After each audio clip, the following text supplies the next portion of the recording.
Salam sejahtera, terima kasih karena bersama dengan saya di Nazlin Unity Channel. Persoalan PRN Sabah kini mula menjadi panas. Ini apabila ada yang mencadangkan kononnya Bung Mukhtar mungkin akan menjadi Ketua Menteri Sabah. Kata Bung Mukhtar, poster boy bukan keutamaan Barisan Nasional. Bung Mukhtar sedia pertimbang jawatan Ketua Menteri. Wow. Apabila Bung Mukhtar menyatakan tentang kesediaan untuk menjawat jawatan Ketua Menteri Sabah, ramai netizen yang memberikan tanda like, ada juga tanda dislike, dan ada juga tanda kita tengoklah nanti. Baru-baru ini Bung Mukhtar menyatakan rasa terkejut beliau tentang keadaan jalan raya yang ada di Sabah. Apabila Bung Mukhtar bercakap tentang keadaan jalan raya di Sabah, ramai netizen yang menyindir beliau. Kata netizen, sudah lama jalan raya di Sabah ini rusak. Tapi kenapa baru sekarang Bung Mukhtar tiba-tiba terkejutlah pula, kata mereka. Kejutan itu memang menggemparkan ramai orang. Tapi sebelum kita teruskan isu ini, jangan lupa tinggalkan komen Anda. Adakah Anda juga setuju kalau Bung Mukhtar jadi Ketua Menteri Sabah, Sabah akan lebih maju? Sebelum kita teruskan, jangan lupa siapa yang ada masalah gout, kencing manis, tinggi darah, tekan butang produk dalam video ini. Saya tak jual produk itu, tapi saya kongsikan kepada Anda karena beribu-ribu orang sudah melihat dan membelinya. Mereka kata sangat bermanfaat dan membantu mereka untuk sehat. Jadi sediakan payung sebelum hujan supaya jangan nanti sudah kena gout baru terhege-hege nak cari pula produk nak sembuh kan. Kalau dah ada banyak testimoni daripada orang, kenapa pula tak nak cuba? Bukan mahal sangat pun berbanding kesihatan Anda. Ketua UMNO Sabah menegaskan fokus Barisan Nasional ialah memenangi seberapa banyak kerusi pada PRN bagi memastikan gabungan itu dominan dalam pentadbiran negeri. Barisan Nasional BN tidak mengutamakan siapa akan diangkat sebagai poster boy untuk dipertaruhkan pada PRN Sabah kerana semua calon mempunyai kelayakan sebagai Ketua Menteri. Ketua UMNO Sabah Bung Mukhtar Radin berkata fokus parti adalah memenangi seberapa banyak kerusi dipertandingkan bagi memastikan Barisan Nasional dominan dalam menerajui pentadbiran negeri termasuk dalam bekerjasama dengan gabungan lain. Kita ketepikan dulu soal siapa poster boy, calon Ketua Menteri. Saya kata yang penting UMNO BN mesti menang banyak kerusi. Saya mahu pastikan calon kita menang banyak, kata Bung Mukhtar lagi.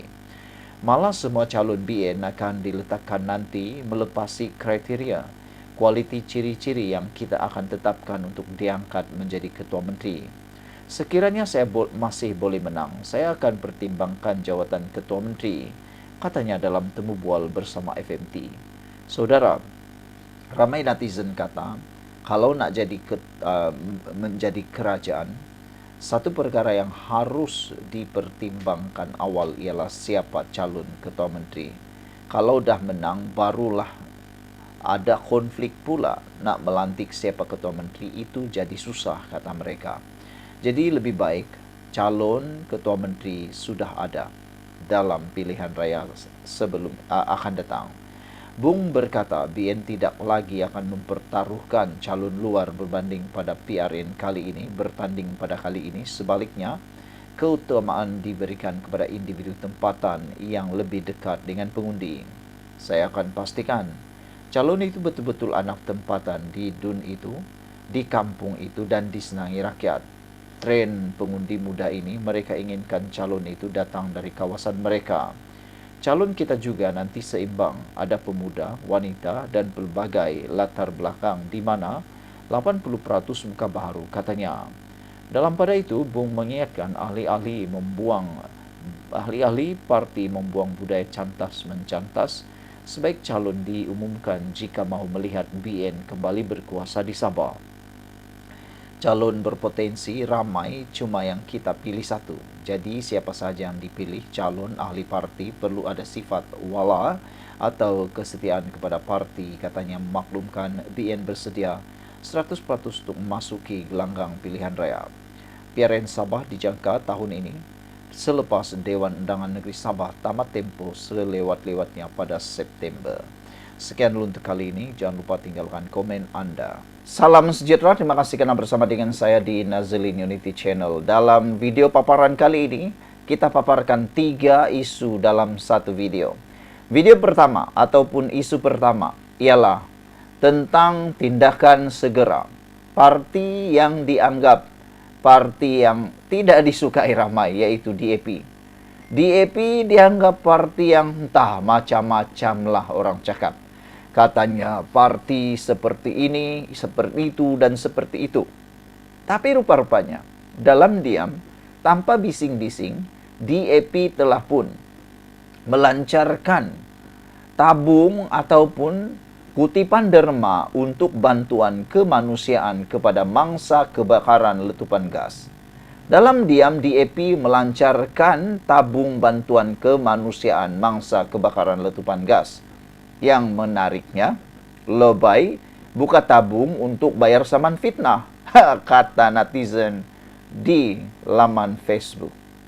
Saudara-saudara sekalian, dalam ramai orang mengecam parti DAP, mereka bertindak tanpa air liur. Mereka bertindak segera, tanpa ada diarah, tanpa ada bising-bising media sosial. Mereka sudah melancarkan tabung. Dan dijangka dalam masa 2-3 hari ini, mereka mampu mengumpul berjuta ringgit kerana kemampuan keuangan dan juga kerana hati mereka yang sanggup menolong orang. Jadi, di mana parti-parti yang lain? Perikatan Nasional tak pernah kita dengar lagi. Tak tahulah kalau mereka pun diam-diam, tapi tak dengar lagi yang ada kutipan dibuat membantu mangsa letupan gas tersebut. Jadi kalau selama ini dikata DAP itu tak tolong orang, itu semua bohong lah kan? Karena mereka lah yang terdahulu ke depan membantu. Sekarang nak tanya, di mana parti lain membantu orang yang terlibat tersebut? Itu isu pertama. Isu yang kedua yang menarik hari ini ialah apabila Akmal Saleh dan Cik Gubad dilihat oleh netizen seakan-akan telah kena ceduk, telah kena scam, telah kena games oleh Abang Belon. Apabila Akmal Saleh dan juga Cik Gubad dengan penuh semangat menjadi seakan-akan hero tampil membantu Abang Belon. Peranan dan tindakan mereka itu sangat mulia. Tindakan Akmal Saleh dan Cik Gubad sebenarnya tindakan yang sangat mulia. Tindakan yang terpuji membantu orang yang dalam kesusahan. Apalagi seperti yang dinyatakan oleh Akmal Saleh. Selepas dia ketahui Abang Belon mempunyai 13 kes lampau dan 6 daripadanya didakwa di mahkamah dan kebanyakannya berkait dengan dada, komen daripada Akmal Saleh ialah, adakah hanya dengan rekod jenayah yang dahulu membolehkan mereka ini dizalimi dan diperlakukan seperti binatang? Netizen bertanya, siapa dimaksudkan diperlakukan seperti binatang? Adakah itu satu pandangan yang adil? Mereka kata pandangan Akmal Saleh itu adalah subjektif dan tidak adil sama sekali. Pandangan Akmal Saleh hanya menyebelahi satu pihak. Apa kata kalau Akmal Saleh berdiri di tengah-tengah, membela dua-dua, membela pegawai penguat kuasa di BKL, membela juga Abang Belon. Barulah adil, kata mereka. Ini belum ada keputusan daripada doktor yang merawat Abang Belon. Sudah diwar-warkan kononnya Abang Belon patah tulang lah, patah tulang belakang lah, patah tulang rusuk lah, macam-macam lah. Jadi itu telah menjadikan isu ini menjadi berapi-api.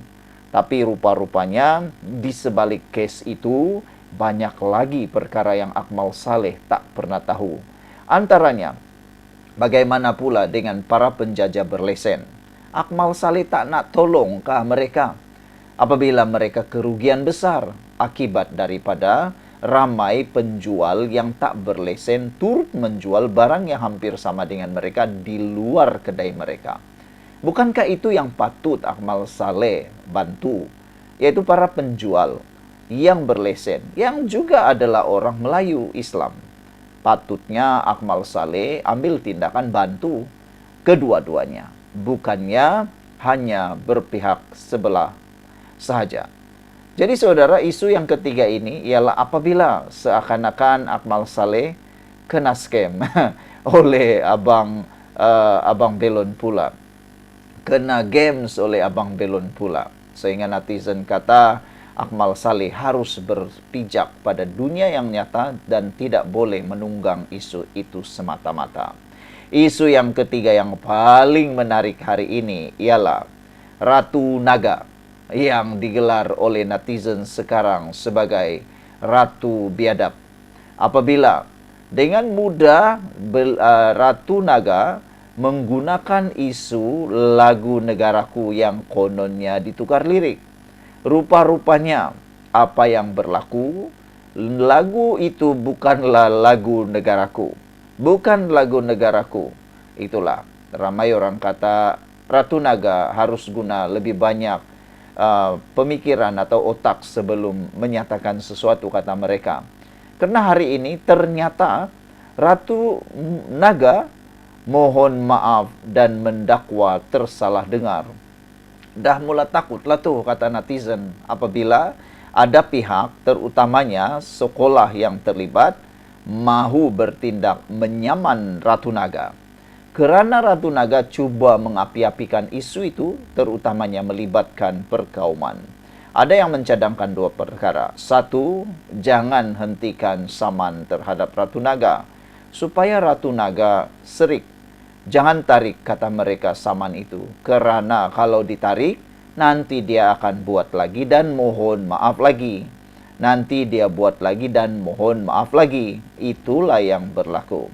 Selain itu, ada juga netizen yang mahu supaya Ratu Naga diharamkan terus daripada menggunakan media sosial.